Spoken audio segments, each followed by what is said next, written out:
Hey there, welcome back to the channel. Today, we're diving into a hot topic in the gaming world, the Nintendo Switch OLED versus the Nintendo Switch, and we'll also take a quick look at the highly anticipated Switch 2 that's coming soon. If you've been wondering whether the Switch OLED is worth the upgrade, or if you should just stick with the standard Switch or wait for the new Switch 2, you're in the right place.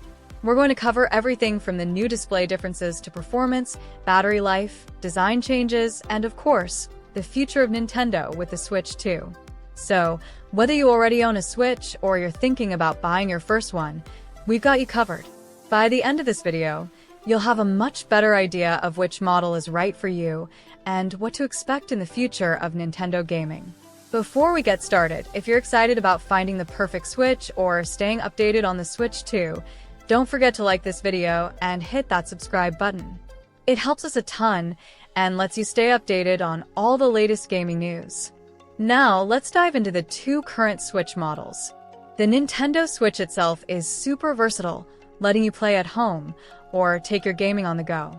It's that hybrid design that made it such a big hit when it launched back in 2017. The standard Switch has a 6.2-inch LCD screen, and it's great for gaming. But then, in 2021, Nintendo released the Switch OLED, which takes things up a notch with a 7-inch OLED screen. And let me tell you, the difference in picture quality is huge.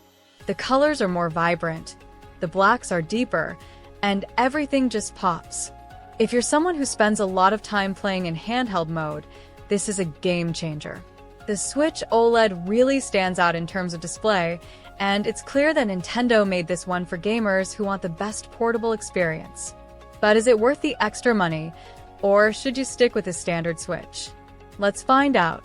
By the way, if you're loving this comparison so far, drop a thumbs up and smash that subscribe button for more content like this. When it comes to performance, both the Switch and the Switch OLED are nearly identical. Both consoles have the same NVIDIA Tegra X1 chip, which means that when it comes to gameplay, you're not going to see any major difference in how games run.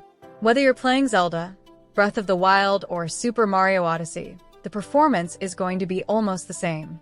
The Switch OLED does have a slight edge when it comes to sound. It has upgraded speakers that offer a richer, fuller sound when you're playing in handheld mode, so your games will sound a lot better without headphones. It's not a huge difference, but if you're like me and play games in handheld mode often, you'll notice the improvement. The sound quality makes everything feel more immersive, especially if you're in a quiet place, like on a plane or a train. Battery life is another area where the Switch OLED offers some noticeable improvements. The Nintendo Switch OLED can last between 4.5 to 9 hours on a full charge, which is about the same as the original Switch, but in practice, I've found that the OLED model feels a bit more efficient. The screen is bigger, but it doesn't drain the battery as quickly as I expected.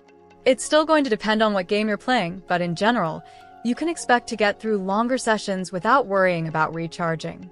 It's especially helpful if you plan to take your Switch with you on long trips, or if you're using it as your primary device for gaming while traveling. And now for a little fun, if you're already picturing yourself playing your favorite games on the new Switch OLED, hit the like button and subscribe for more fun comparisons like this. One of the biggest selling points of the Switch OLED is that gorgeous 7-inch OLED display.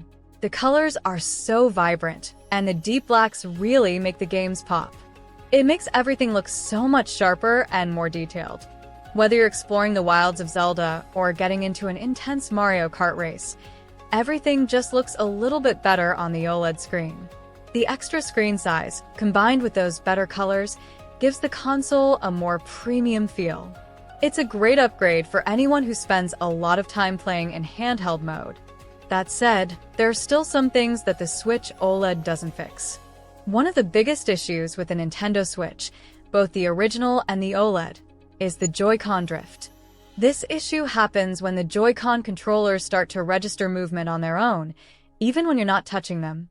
It's a frustrating problem that can affect your gameplay experience, especially if you play games that require precision, like Super Smash Bros. Ultimate or Mario Kart 8 Deluxe. While Nintendo has worked on fixing this problem in newer units, it's still something to keep in mind. If you do experience Joy-Con drift, You might need to send your Joy-Cons in for repairs, or replace them altogether.